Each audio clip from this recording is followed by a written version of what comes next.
Welcome to my tutorial on how to make a defiler, one of the strongest weapons I would put my personal point on in the game of Dead Rising 2 from Capcom.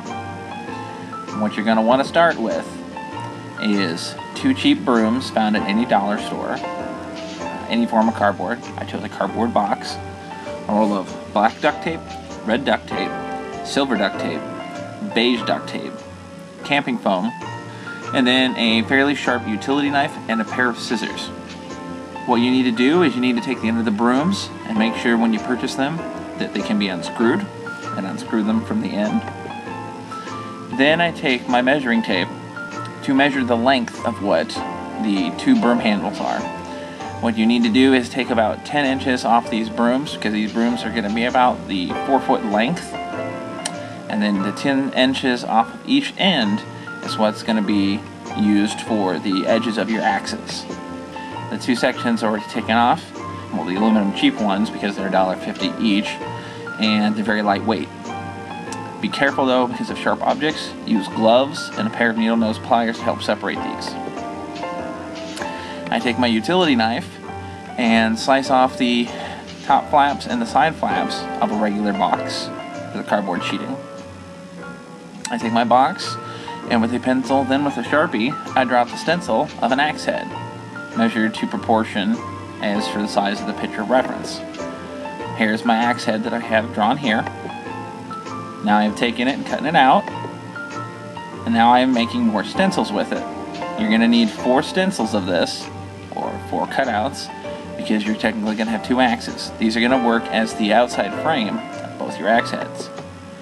Now I'm going to take it on the camping foam, draw out the stencil with a Sharpie, and then we take it here as shown with the stencil drawn, and as seen to the left is a section of it already cut out. You take the stencil, cut it out, and voila, you'll have 4 sections and 2 of the foam. Take the top part of the broom, which we'll be putting on the axe. You'll want to take the broom handle top, put it against the foam, measure 1 inch of it, and then measure over it with the Sharpie so you can cut it out later. And it fits in with a stencil like this, right here and right here. Take tape to secure it on both sides, and then we put the cardboard on the outside for the frame, and then secure that with tape. You're going to want to pull out your silver and your red tape. I started off with the silver by tearing off small strips, thin strips, so I can put a lot of fine detail and covering the point in the end.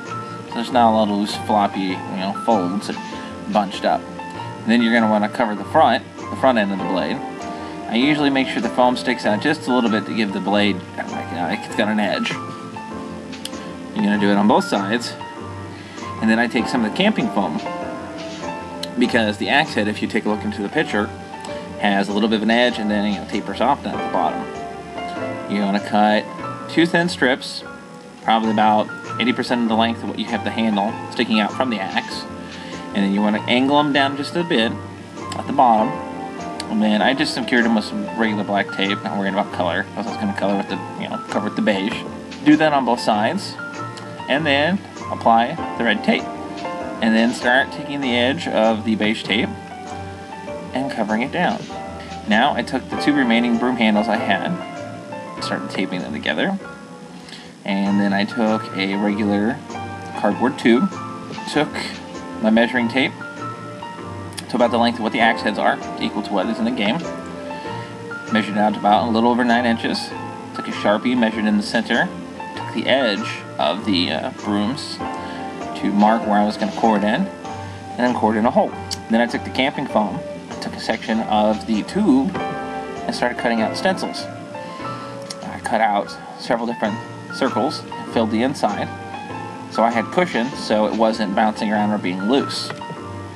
Next, I take silver duct tape and apply it at the ends. Take black tape to adhere it, and then I put the rest of it black tape on, just like with the sledgehammer, and then take smaller thin strips of silver to give the sledgehammer edge. Here we are, we're almost done. Now I take the beige tape and coat it all the way down the handle, the initial sledgehammer. So I have 2 broken axes and a sledgehammer now. Now, according to the picture, I take both the handles, and at this point my wife helped me out by holding it up there, I took an initial strip of duct tape to apply it to the bottom of the base, and just started wrapping it with tape. Very strong base. Don't be afraid to tighten it, because that's really what's going to hold it. Took a strip at top and took a strip in the center, and then I finished up with a strip of white and another strip of white. And this is how you have your defiler from Dead Rising 2. It's pretty simple and it's pretty easy to do, and with enough practice you can make your own one.